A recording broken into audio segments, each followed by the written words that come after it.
अस्सलाम वालेकुम व्यूअर्स। एक आखिर पे एक छोटी सी बात करनी है, उसका ताल्लुक़ है इंडिया और चाइना के दरमियान जो चल रहा है। पहली बात ये है कि मैंने तो जो गीता पढ़ी है, मैंने ये जो कुछ मौजूदा इंडियन गवर्नमेंट, मैंने लिखा भी है, इसमें 2-3 कॉलम लिखे हैं कि ये गीता की तालीमात के बिल्कुल उलट ये मामला, इनके रवैये जो हैं इंतहा पसंदाना, ये गीता के रवैये हरगिज़ नहीं हैं। इस पर लहद भी हुई, कुछ भारतीय दोस्तों ने एतराज़ भी किया, कुछ लोगों ने अप्रिशिएट भी किया कि हमें बड़ी खुशी हुई है कि आपने गीता पढ़ी हुई है और आपने गीता के हवाले से बात की है। तो मैं उनकी गीता नहीं, मैं अपनी तालीमात के हवाले से एक बात अर्ज़ कर रहा हूँ कि पड़ोसी के इतने हुकूक हैं कि हमने किताबों में पढ़ा कि साहबा सोच में पड़ गए थे कि ये भी हो सकता है कि जायदाद में हिस्सा रख दिया जाए पड़ोसी के हुकूक का ये लेवल। सो पड़ोसी ये नहीं है जो मेरे दाएं बाएं या आगे पीछे रह रहे हैं, जो पड़ोस का जो मुल्क होता है। और एक और बात, पड़ोसी तब्दील नहीं किए जा सकते, और हमने चूँकि सदियाँ इकट्ठे गुजारी हैं। मैं अगले प्रोग्राम में, मुझे याद रह गया तो मैं बताऊंगा कि असली कहानी क्या है।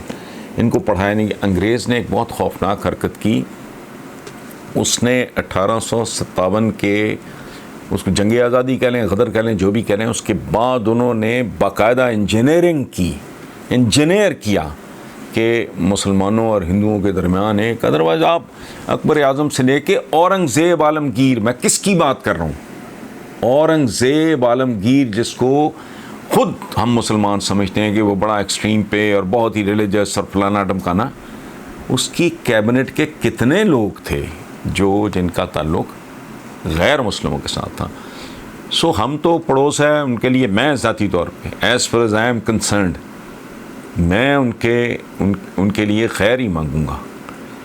मैं आपको बताऊं, मैं जब कभी गुर्बत का सोचता हूं या गुर्बत का लफ्ज़ पढ़ता हूं या इस्तेमाल करता हूं, मेरे ज़हन में मिथरा आता है इनका बहुत एक, हमारे जो हैं हिंदुओं का बहुत ही मुक़द्दस, मैंने हाज़िरी दी हुई है वहाँ।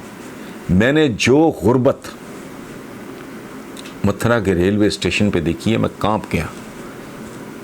और ज़ाहिर है ख़ुद पाकिस्तान में बहुत ज़्यादा गुर्बत, लेकिन इस लेवल की गुर्बत, नीम बरहना बच्चे, और ख़ुराक वहाँ से वो उठा रहे थे जहाँ से वो, वहाँ छोटे छोटे सूअर भी मौजूद थे मथुरा के रेलवे स्टेशन पे। वे तकरीबन दिल्ली के और आगरा के लगभग कहीं दरमियान पड़ता है। मेरे साथ पाकिस्तान के बहुत मशहूर वो मसीही शायर हैं नज़ीर कैसर, वो भी मेरे साथ थे। तो मुझे तो उतना ही दुख हुआ किसी भी बच्चे को इस हालत में देख के, एक नॉर्मल आदमी पे जो गुजरती है, मेरे तो ज़हन में भी नहीं आया कि ये बच्चे ये हिंदू हैं। बच्चा तो बच्चा होता है। सो अब ये इन्होंने जो हरकत की है मौजूदा गवर्नमेंट ने, मैं इंडिया की बात नहीं कर रहा, मैं इंडियन अवाम की बात नहीं कर रहा, मैं इंडिया की मौजूदा हुकूमत की बात कर रहा हूँ। इन्होंने अपने मुंह के साइज से बहुत बड़ा निवाला जो है ना, वो खाने की कोशिश की है, जो ज़ाहिर है जिसमें इनकी तज़हीक हुई है, तज़लील हुई है। तो ये मामला हर एक कोएग्जिस्टेंस या no existence. In our case हमारा साइज़ भले छोटा हो, आबादी बड़ी कम हो, आप 1 अरब 35 करोड़ हैं, 22 करोड़ हैं, लेकिन एटम बम तो दोनों के पास एक जैसे ही हैं। हमारे पास शायद सुपीरियर हूँ। तो आई विश देम वेल। और दरख्वास्त इतनी है कि जो सेनर एलिमेंट मौजूद है, हमारे अपने, तो हमने बड़ा भुगता है, हमने बड़ी कीमत अदा की है। इंतहा पसंदी हमारे अपने दरमियान परवान चढ़ी, और उसने फिर जो गुल खिलाए पाकिस्तान में, आप भी जानते हैं, मैं भी जानता हूँ।